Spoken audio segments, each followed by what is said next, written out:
muhasabah kunci pokok segala kebaikan saudaraku, inti dan hakikat hidayah adalah taufik dari Allah Azza wa Jalla. Sebagaimana pada penjelasan sebelumnya, maka berdoa dan memohon hidayah kepada Allah Azza wa Jalla merupakan sebab yang paling utama untuk mendapatkan hidayahnya. Dalam hadits qudsi yang sahih, Allah Azza wa Jalla berfirman, "Wahai hamba-hambaku, kalian semua tersesat kecuali orang yang aku beri petunjuk, maka mintalah petunjuk kepadaku, niscaya aku akan berikan petunjuk kepada kalian." HR Muslim nomor 2577. Oleh karena itu, Allah Azza wa Jalla yang maha sempurna rahmat dan kebaikannya, memerintahkan kepada hamba-hambanya untuk selalu berdoa memohon hidayah taufik kepadanya, yaitu dalam surah Al-Fatihah, "Berikanlah kepada kami hidayah ke jalan yang lurus." Syekh Abdurrahman A.S. Sadi berkata, doa dalam ayat ini termasuk doa yang paling menyeluruh dan bermanfaat bagi manusia. Oleh karena itu, wajib bagi setiap muslim untuk berdoa kepadanya dengan doa ini di setiap rakaat dalam salatnya, karena kebutuhannya yang sangat besar terhadap hal tersebut. Lihat kitab Taisirul Karimir Rahmaan HLM 39, dalam banyak hadits yang sahih. Rasulullah Sallallahu Alaihi Wasallam mengajarkan kepada kita doa memohon hidayah kepada Allah Azza wa Jalla. Misalnya doa yang dibaca dalam kunut, salat witir, "Ya Allah, berikanlah hidayah kepadaku di dalam golongan orang-orang yang Engkau berikan hidayah." HR Abu Dawud nomor 1425, At-Tirmizi nomor 464 dan An-Nasai 3248. Dinyatakan sahih oleh Syekh Al-Albani, juga doa beliau Sallallahu Alaihi Wasallam, "Ya Allah, aku memohon kepadamu petunjuk, ketakwaan, penjagaan diri, dari segala keburukan, dan kekayaan hati, selalu merasa cukup dengan pemberianmu." HR Muslim nomor 2721. Sebaliknya, keengganan atau ketidaksungguhan untuk berdoa kepada Allah Azza wa Jalla memohon hidayahnya merupakan sebab besar yang menjadikan seorang manusia terhalangi dari hidayahnya. Oleh karena itu, Allah Azza wa Jalla sangat murka terhadap orang yang enggan berdoa dan memohon kepadanya, sebagaimana sabda Rasulullah Sallallahu Alaihi Wasallam, "Sesungguhnya barang siapa yang enggan untuk memohon kepada Allah maka Dia akan murka kepadanya." HR At-Tirmizi nomor 3373 dan Al-Hakim 1667. Dinyatakan hasan oleh Syekh Al-Albani, "Saudaraku, janganlah bersandar kepada diri sendiri dalam melakukan semua kebaikan dan meninggalkan segala keburukan." Artinya selalu bergantung dan bersandar kepada Allah Azza wa Jalla dalam segala sesuatu yang dilakukan atau ditinggalkan oleh seorang hamba, serta tidak bergantung kepada kemampuan diri sendiri. Ini merupakan sebab utama untuk meraih taufik dari Allah Azza wa Jalla yang merupakan hidayah yang sempurna. Bahkan inilah makna taufik yang sesungguhnya sebagaimana yang dijelaskan oleh para ulama Ahlus Sunnah. Coba renungkan pemaparan Imam Ibnul Qayyim berikut ini. Kunci pokok segala kebaikan adalah dengan kita mengetahui dan meyakini bahwa apa yang Allah Azza wa Jalla kehendaki, pasti akan terjadi, dan apa yang Dia tidak kehendaki maka tidak akan terjadi. Karena pada saat itulah kita yakin bahwa semua kebaikan, amal saleh yang kita lakukan, adalah termasuk nikmat Allah Azza wa Jalla, karena Dialah yang memberi kemudahan kepada kita untuk bisa melakukannya, sehingga kita akan selalu mensyukuri nikmat tersebut dan bersungguh-sungguh merendahkan diri serta memohon kepada Allah agar Dia tidak memutuskan nikmat tersebut dari diri kita.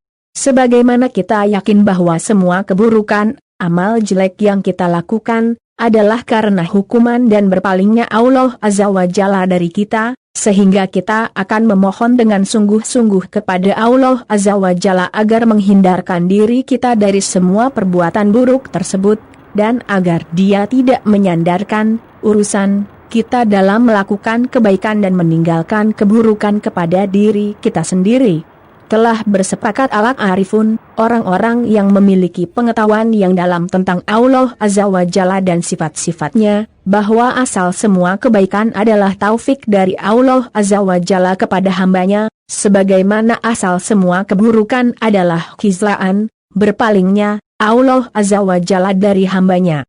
Mereka juga bersepakat bahwa makna taufik itu adalah dengan Allah Azza wa Jalla tidak menyandarkan urusan kebaikan keburukan kita kepada diri kita sendiri, dan sebaliknya arti al-khizlaan, berpalingnya Allah Azza wa Jalla dari hamba, adalah dengan Allah Azza wa Jalla membiarkan diri kita bersandar kepada diri kita sendiri, tidak bersandar kepada Allah Azza wa Jalla. Lihat Kitab Al-Fawaid HLM 133 cet. Muasasah Ummul Qura, Mesir 1424 H. Inilah yang terungkap dalam doa yang diucapkan oleh Rasulullah Sallallahu Alaihi Wasallam. Ya Allah, jadikanlah baik semua urusanku dan janganlah engkau membiarkan diriku bersandar kepada diriku sendiri, meskipun cuma sekejap mata. HR Nasai 6, 147 dan Al-Hakim nomor 2000, disahihkan oleh Imam Al-Hakim, disepakati oleh Imam ADZ Zahabi dan dinyatakan hasan oleh Syekh Al-Albani dalam Silsilatul Al-Ahadits Sahihah 1449, nomor 227. Oleh karena inilah makna dan hakikat taufik, maka kunci untuk mendapatkannya adalah dengan selalu bersandar dan bergantung kepada Allah Azza wa Jalla dalam meraihnya dan bukan bersandar kepada kemampuan diri sendiri. Imam Ibnul Qayyim berkata, kalau semua kebaikan asalnya dengan taufik yang itu adanya di tangan Allah Azza wa Jalla semata dan bukan di tangan manusia, maka kunci untuk membuka pintu taufik adalah selalu berdoa, menampakkan rasa butuh sungguh-sungguh dalam bersandar, selalu berharap dan takut kepadanya. Maka ketika Allah telah memberikan kunci taufik ini kepada seorang hamba, berarti dia ingin membukakan pintu taufik kepadanya. Dan ketika Allah Azza wa Jalla memalingkan kunci taufik ini dari seorang hamba, berarti pintu kebaikan taufik akan selalu tertutup baginya. Lihat Kitab Al-Fawaid HLM 133 cet. Muasasah Ummul Qura, Mesir 1424 H. Saudaraku, ikuti dan berpegang teguhlah dengan agama Allah Azza wa Jalla secara keseluruhan lahir dan batin. Allah Azza wa Jalla berfirman, maka jika datang kepadamu, wahai manusia, petunjuk daripadaku, lalu barang siapa yang mengikuti petunjukku, maka dia tidak akan tersesat dan tidak akan sengsara dalam hidupnya. Qs. Taha 123, ayat yang mulia ini menunjukkan bahwa orang yang mengikuti dan berpegang teguh dengan petunjuk Allah Azza yang diturunkannya kepada Rasulnya, dengan mengikuti semua perintahnya dan menjauhi segala larangannya, maka dia tidak akan tersesat dan sengsara di dunia dan akhirat. Bahkan dia selalu mendapat bimbingan petunjuknya, kebahagiaan dan ketentraman di dunia dan akhirat. Lihat Kitab Taisirul Karimir Rahman HLM 515, dalam ayat lain, Allah Azza wa Jalla berfirman, dan orang-orang yang selalu mengikuti petunjuk agama Allah Azza wa Jalla, maka Allah Azza wa Jalla menambah petunjuk kepada mereka dan memberikan kepada mereka balasan ketakwaannya. Qs. Muhammad 17, saudaraku, bacalah Al-Quran dan merenungkan kandungan maknanya. Allah Azza wa Jalla berfirman, sesungguhnya Al-Quran ini memberikan petunjuk kepada jalan yang paling lurus dan memberi kabar gembira kepada orang-orang mukmin yang mengerjakan amal saleh bahwa bagi mereka ada pahala yang besar. Qs.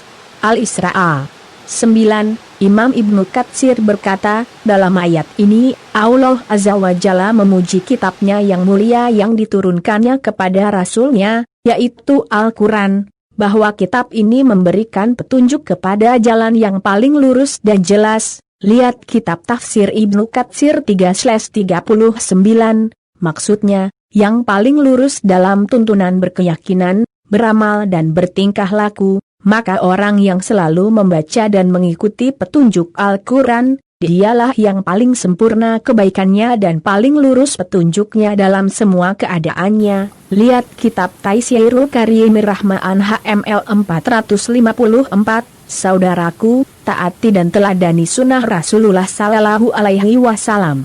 Allah Azza wa Jalla menamakan wahyu yang diturunkannya kepada Rasulullah Sallallahu Alaihi Wasallam sebagai Al-Huda, petunjuk, dan Dinul Haqi, agama yang benar. Dalam firman-Nya, Dialah Allah Ta'ala yang mengutus Rasulnya dengan membawa petunjuk dan agama yang benar agar dimenangkannya terhadap semua agama, dan cukuplah Allah sebagai saksi. Qs. Al-Fat. 28. Para ulama ahli tafsir menafsirkan Al-Huda, petunjuk, dalam ayat ini dengan ilmu yang bermanfaat dan Dinul Haqi, agama yang benar, dengan amal saleh. Lihat kitab tafsir Ibnu Katsir 4:209 dan Taisirul Karimir Rahman HLM 335. Ini menunjukkan bahwa sunnah Rasulullah Sallallahu Alaihi Wasallam adalah sebaik-baik petunjuk yang akan senantiasa membimbing manusia untuk menetapi jalan yang lurus dalam ilmu dan amal.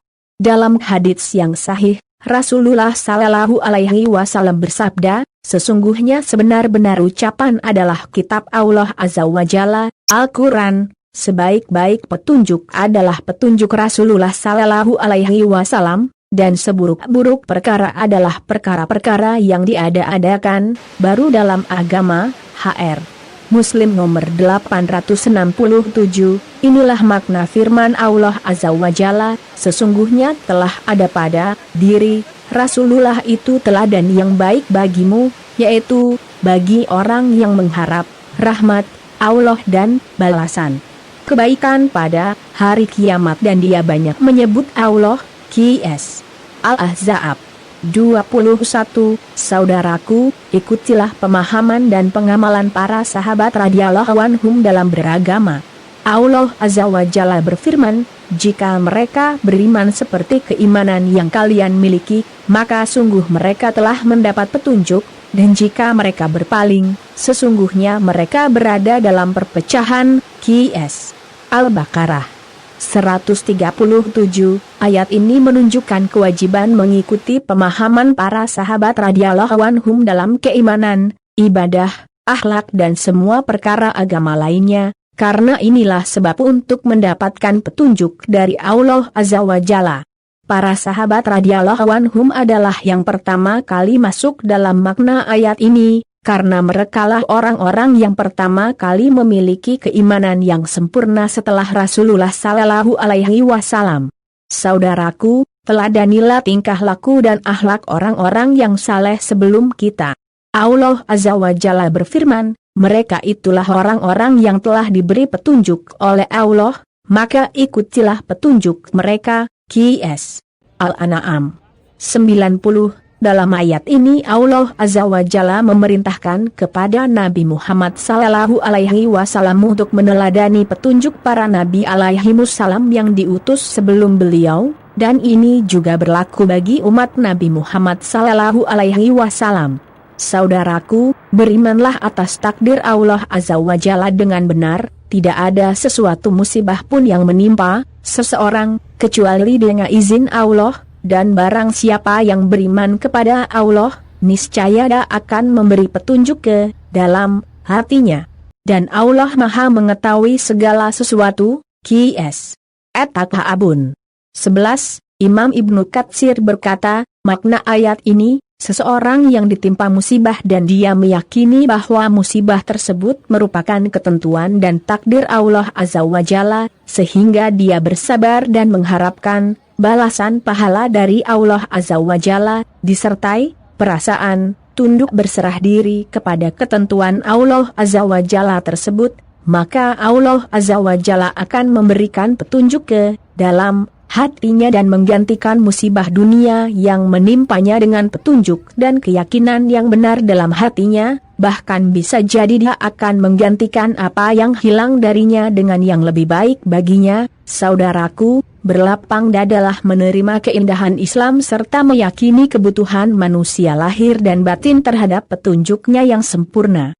Allah Azza wa Jalla berfirman, barang siapa yang Allah kehendaki untuk Allah berikan petunjuk kepadanya, niscaya dia melapangkan dadanya untuk menerima agama Islam. Dan barang siapa yang dikehendaki Allah kesesatannya, niscaya Allah menjadikan dadanya sesak lagi sempit, seolah-olah ia sedang mendaki ke langit. Begitulah Allah menimpakan siksa kepada orang-orang yang tidak beriman. Qs. Al-An'am 125. Ayat ini menunjukkan bahwa tanda kebaikan dan petunjuk Allah Azza wa Jalla bagi seorang hamba adalah dengan Allah Azza wa Jalla menjadikan dadanya lapang dan lega menerima Islam, maka hatinya akan diterangi cahaya iman, hidup dengan sinar keyakinan, sehingga jiwanya akan tentram, hatinya akan mencintai amal saleh dan jiwanya akan senang mengamalkan ketaatan, bahkan merasakan kelezatannya dan tidak merasakannya sebagai beban yang memberatkan. Lihat kitab Taisirul Karimir Rahmaan HLN 272. Saudaraku, bersungguh-sungguhlah dalam menempuh jalan Allah Azza wa Jalla dan selalu berusaha mengamalkan sebab-sebab yang mendatangkan dan meneguhkan hidayah Allah Azza wa Jalla. Allah Azza wa Jalla berfirman, dan orang-orang yang bersungguh-sungguh untuk mencari keridaan kami, benar-benar akan kami tunjukkan kepada mereka jalan-jalan kami. Dan sesungguhnya Allah benar-benar bersama orang-orang yang berbuat kebaikan. Qs. Al-Ankabut 69. Imam Ibnu Qayyim al-Jauziyah berkata, dalam ayat ini, Allah Azza wa Jalla menggandengkan hidayah darinya dengan perjuangan dan kesungguhan manusia, maka orang yang paling sempurna mendapatkan hidayah dari Allah Azza wa Jalla adalah orang yang paling besar perjuangan dan kesungguhannya. Semoga Allah Azza wa Jalla mengaruniakan hidayahnya kepada kita, sehingga kita tetap istiqamah senantiasa bersungguh-sungguh dalam beramal saleh dan memohon perlindungan dari segala keburukan maupun fitnah untuk meraih ridhanya. Amin ya Rabb. Wallahu a'lam bishawab.